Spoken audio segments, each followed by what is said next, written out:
All right, this lecture is going to be mostly about the thyroid gland, but I wanted to do a little recap and further clarify this concept of insulin and GLUT4 translocation because it is something you'll see again and could theoretically be very testable information for my test. Okay, so first of all, remember we're talking about GLUT4 at skeletal muscle and adipose tissue, right? There's, you just ate a meal, there's high glucose in the blood, insulin is released in response, travels through the blood to skeletal muscle and adipose tissues.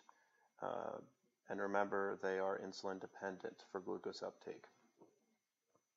So let's start over here at this picture. So insulin binds its receptor, insulin receptor. There's a intracellular signaling pathway that you'll learn about in endocrine that involves IRSs. It's like IRS1. I think it's like insulin receptor substrate or something like that. There's a series of phosphorylations, the most important being the autophosphorylation event of the RTK, remember? Anyway, eventually you get freeing of this GLUT4 molecule from its transport vesicle. It goes up to the cell membrane and embeds itself in it, and now glucose can be entered into the cell. And this is just clarifying over here, in the absence of insulin, glucose cannot enter the cell in these tissues. When insulin is there, that allows the cell to insert GLUT4 transporters into the membrane, allowing glucose to enter the cell. It's a pretty important concept. All right, thyroid gland. Thyroid gland produces T3 and T4. These thyroid hormones have a lot of functions. It's summed up here. It's summed up in first aid by the 6 B's. Brain maturation, bone growth, beta adrenergic effects, and I'll kind of highlight this one. It upregulates beta-1 receptors in the heart, and remember that's GS, stimulatory, right? So thyroid hormone causes an increased cardiac output, heart rate, stroke volume, contractility, and in something called thyrotoxicosis, where you have so much thyroid hormone that it's approaching dangerous levels, the first thing they give in the ER is a beta blocker, right? So that's a important concept there. Also, the most well-known effect, BMR, right, increases your metabolism, and it actually stimulates sodium-potassium ATPase pump activity. So that allows for increased oxygen consumption, increased respiratory rate, increase in body temperature. That's the reason that people with hyperthyroid have sweating, right? They excessively sweat. Increases the blood sugar through increasing the breakdown of glycogen and the synthesis of new glycogen from the liver. And these kind of oppose insulin. Sort of has a bit of a counter-regulatory effect as well. In addition, breaks down lipids. So the 6 B's. This is a picture of the histology of the thyroid gland, and they love histology of the thyroid gland. They absolutely love it. I don't know why, it's not really that special, but just be aware you have thyroid follicular cells. These guys are arguably the most important cells of the thyroid gland. And then in their lumen, if we travel inward, is something called colloid, right? You see it over here. It's the lumen of the thyroid follicular cells, and that's where something called thyroglobulin is stored. We have parafollicular C cells here, parafollicular around the follicular cells, and they produce calcitonin, which opposes the effects of parathyroid hormone, and we have our blood vessels here. Okay, so thyroid hormone synthesis, the site of the blood vessels over here, the lumen with the colloid is over here, and this is a thyroid follicular cell. I'm not going to go over the details of this pathway because it'll be drilled into you, and for some reason I still don't fully understand thyroid hormone synthesis. It's like really complicated, so I'm not going to go over it in detail. This is just a reminder that thyroid hormone is a amine hormone, right? It's formed from a tyrosine precursor, and you can see the changes to the tyrosine molecule that happen, and the number of iodines attached, determine whether it's T4, T3, or reverse T3. And all reverse T3 is just adding an iodine here and subtracting one there. Anyway, upon binding of thyroid stimulating hormone to its receptor, that causes an activation of a series of events. One is there's iodine transport into the cell from the blood. There's a series of steps of iodination, and the hormone called thyroid peroxidase is very important because it's the enzyme that adds the iodines onto the thyroid. It goes into that pink stuff you saw on the last side, the colloid, and there's another series of events that happen here to where you eventually get T3 and T4, which is shipped back out through vesicles, through the cell, and eventually to the blood. This is the full pathway. Don't really worry about memorizing it for now. Remember, as a reminder, the TSH receptor is a GS pathway. And that's kind of easy to remember because thyroid stimulating hormone is coupled to a G stimulatory protein, so that we have that cyclic AMP mechanism. What else? So just to kind of bring in the importance of the thyroid peroxidase enzyme, where is it at? So that does these steps, right? Iodination and coupling, TPO for short. There's a drug called propylthiouracil that blocks this step, and that's given to people that have hyperthyroidism, and that makes sense, right? We want to decrease the synthesis of thyroid hormone in people with hyperthyroid. In addition, PTU also blocks an enzyme called 5-deiodinase, which normally converts T4 into T3 and reverse T3. And this is done at the target site, at the peripheral tissues. And the reason is because T4 is more easily transported in circulation, but T3 is the more biologically active hormone that can actually go into the nucleus and do the work at the target tissue. Okay, I talk about this here. T4 more stable, T3 more active. This enzyme does the conversion at the target tissues, but both can cause negative feedback on the hypothalamus and anterior pituitary.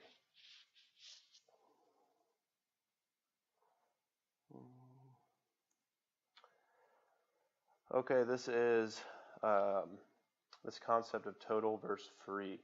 Remember that thyroid hormone kind of acts like steroid hormones. So just like cortisol, just like testosterone or estrogen, it is the majority is carried in the blood by a binding protein. In this case, it's called thyroid binding globulin. Don't what else? Don't worry about this thyroid binding globulin too much. This is just for FYI. But this is important though, that the free hormone is the only one that can perform negative feedback. So we can have a layer of regulation here to where if there's a lot of thyroid binding globulin that's binding up all the free T3 and T4, there's going to be less negative feedback. So that's one of the examples of the regulatory aspects. This is just FYI. It is, high yield for boards, but I'm not going to test you over TBG. Okay, just a small introduction to hyperthyroidism. These Graves' disease is the most common cause. It is autoimmune in nature, but it's autoimmune in the sense that you produce thyroid stimulating immunoglobulins, or TSIs. And these antibodies act like TSH. So they bind the TSH receptor and they cause excess increase in thyroid hormone synthesis. So you're going to have high T3 and T4 and low TSH, right? These people will be very hyperactive, skinny, they'll sweat in excess, they can have trouble sleeping. They can even look like a manic episode if it's really bad, like bipolar patients have. And these two are pathognomonic for Graves' disease. This Graves' ophthalmopathy and the pretibial myxedema. That's like a high yield for boards because they're pathognomonic for Graves' disease. And of course, I talked about the increased heart rate. And that's because there's upregulation of beta-1 receptors in the heart. Okay, so why low TSH, right? If we have thyroid stimulating immunoglobulins that are binding the TSH receptor, we're going to have a lot of T3 and T4. That's going to cause negative feedback on the hypothalamus and anterior pituitary. So we're going to have less thyroid releasing hormone from the hypothalamus and less thyroid stimulating hormone from the anterior pituitary. And this decrease in TSH on a lab level is the most reliable. God, man, this is so annoying. It is the most reliable indicator for hyperthyroidism. So, remember that as kind of opposite of what you think, unless you understand this negative feedback process. Right? Then it would make perfect sense. Hypothyroid, on the other hand, is just going to be the exact opposite. You're going to have chronic fatigue, depression, weight gain, constipation, because it slows down the metabolism because there's not enough thyroid hormone. You can see thinning hair, lots and lots of symptoms. The most common cause is another autoimmune mechanism called Hashimoto's thyroiditis, but in this case it is autoimmune destruction of the thyroid gland. And you will see anti-thyroid peroxidase antibodies. Remember I said thyroid peroxidase is an important enzyme in the synthesis, adding those iodine groups onto the thyroid hormone. So that makes sense. If we have antibodies that are destroying that, we're going to have less synthesis of T3 and T4. So low T3 and T4 and high TSH. So why the high TSH? You're just going to flip our thinking from the Graves' disease, right, from hyperthyroid. We have autoimmune destruction of the thyroid gland. So we're going to have low T3, T4.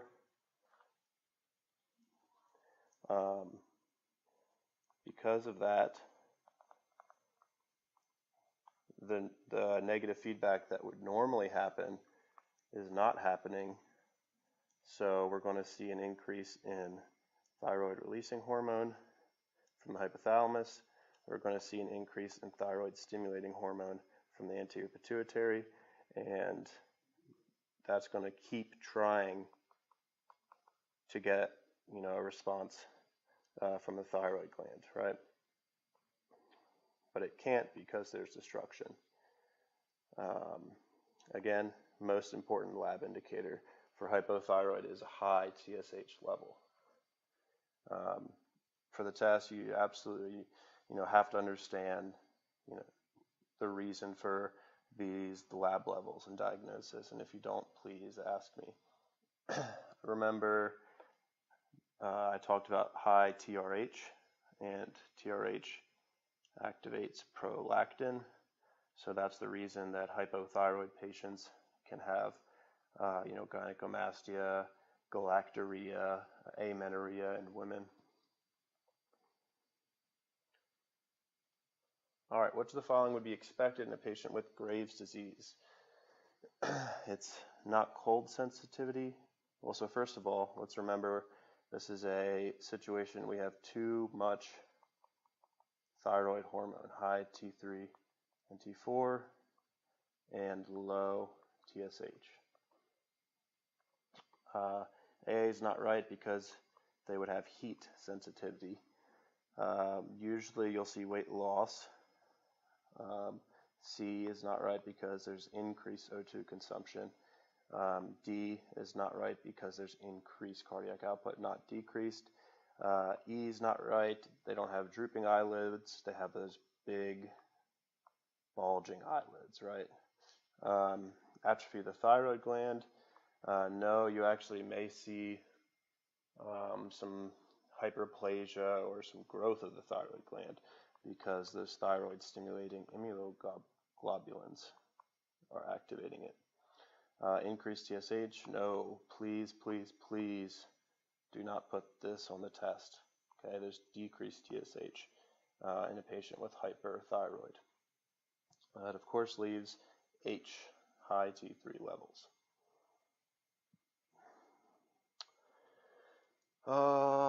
Let's see. Let's go ahead and power through and do parathyroid stuff. All right. This is mainly going to be about calcium homeostasis. The parathyroid gland has something called chief cells that secrete parathyroid hormone in response to low calcium. So therefore, or in response to high phosphate. Okay. So in response, that parathyroid hormone, through a couple different mechanisms, raises the serum calcium levels back to normal levels and decreases serum phosphate levels in a simplified form.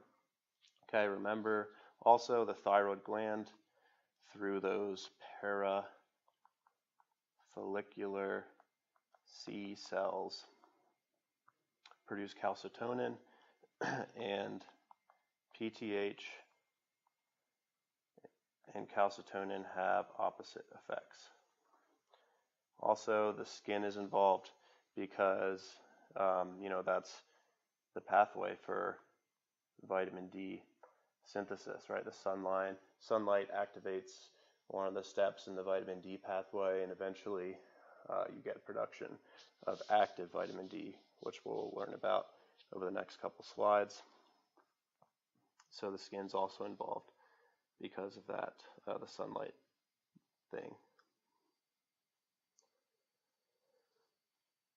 Okay, calcium homeostasis. I could have done a lot more with parathyroid hormone because there's just a lot of stuff, but I think I included most of the really important stuff. it does a lot, okay? It acts in the kidney. You can see here the kidney and the bone. In the kidney, it acts at, I think, the proximal and sort of the distal part of the kidney, the tubules, but it stimulates calcium reabsorption and increases phosphate excretion in the kidney. Also in the kidney, it activates an enzyme called 1-alpha hydroxylase. It's really high yield in the proximal tubule. And 1-alpha hydroxylase is the final step, final and very, very important step in the conversion of inactive vitamin D to active vitamin D, which is this 125 form. That's important because vitamin D is absolutely necessary for calcium absorption. Dietary calcium absorption in the small intestine is completely dependent on vitamin D. Okay, that's why people that have end-stage renal disease or renal failure have a vitamin D deficiency, and also because of vitamin D deficiency, they could get some calcium homeostasis problems as well.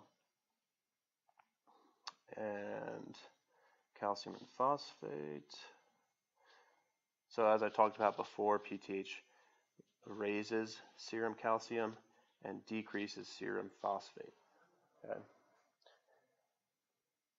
Because it increases the excretion, so it causes more peeing out of phosphate.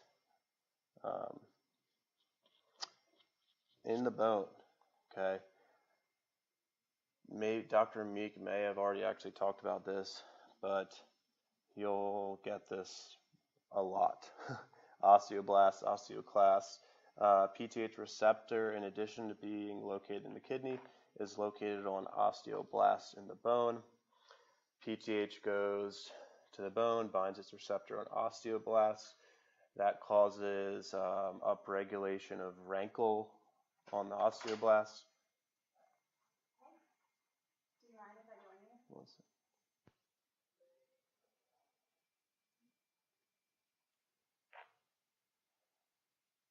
Okay, sorry about that. I surely hope not. Okay. Come on. Okay, and then that rankle that is expressed on osteoblast binds rank on osteoclasts. Anyway, osteoclasts chew up bone. So they break down the bone, and inside the bone is calcium, right? So when you break down the bone, that allows for yet another mechanism that PTH increases the calcium levels. That process is called bone resorption. So definitely be aware of the variety of different ways that PTH can raise calcium levels, right? It does so via the bone, does so through a couple different mechanisms in the kidney, and indirectly increases vitamin D, right?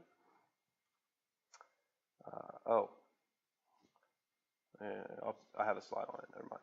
Okay, this is just a good review from first aid about where these different hormones act in the kidney.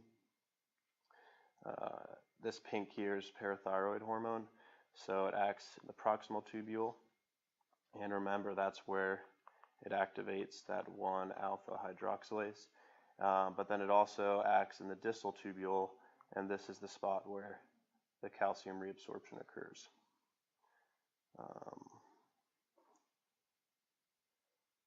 PCT. So the increase in calcium reabsorption happens at the distal tubule, but the increase in phosphate excretion happens in the proximal tubule, so P for proximal. What else? If you want to take a second, look at these other ones for your review.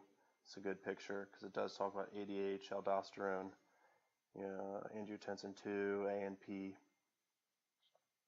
Good picture from first aid. Okay, now, so what happened? PTH has raised the serum calcium levels back to the normal level. So what happens when there's enough calcium? Let's say parathyroid gland. The parathyroid gland has something called calcium sensing receptors, and these are yet another class of G protein coupled receptors, but they're like a highly specialized, subclass of a GPCR. And basically, what happens is whenever there's enough calcium in the blood, these receptors are going to be tonically active, and they are going to, through their signaling pathway, tell the parathyroid gland to, or prevent the parathyroid gland from releasing parathyroid hormone. So this is the main mechanism here that, causes the shutoff of parathyroid hormone. And then let's say the calcium drops back down to low levels.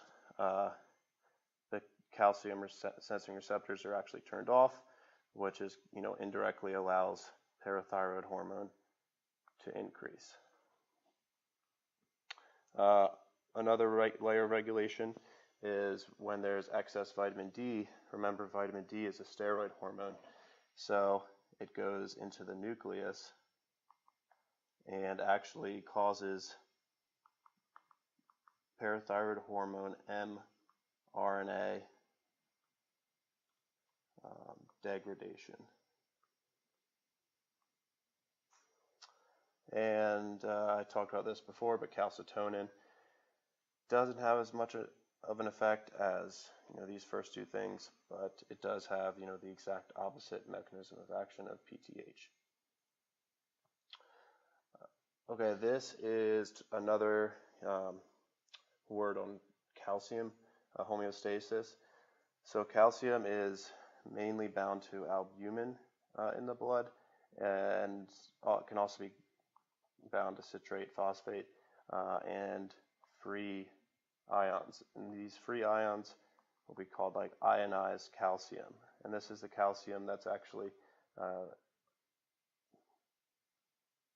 physiologically active. Okay.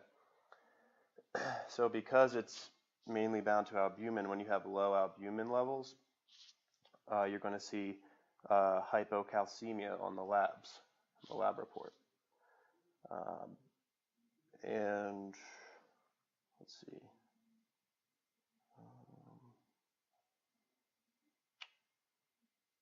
Albumin is a molecule that is very sensitive to blood pH. So in the case of acidosis, remember acid is a proton donor. Remember like APD. Acid is a proton donor. So albumin is going to be more likely to bind hydrogen ions, to bind protons, than it is likely to bind calcium. So because of that, there's more free or ionized calcium in the blood, and you'll have a, kind of like a hypercalcemia. Just the opposite is true for alkalosis. You're going to have more calcium bound to albumin, and you're going to have hypocalcemia.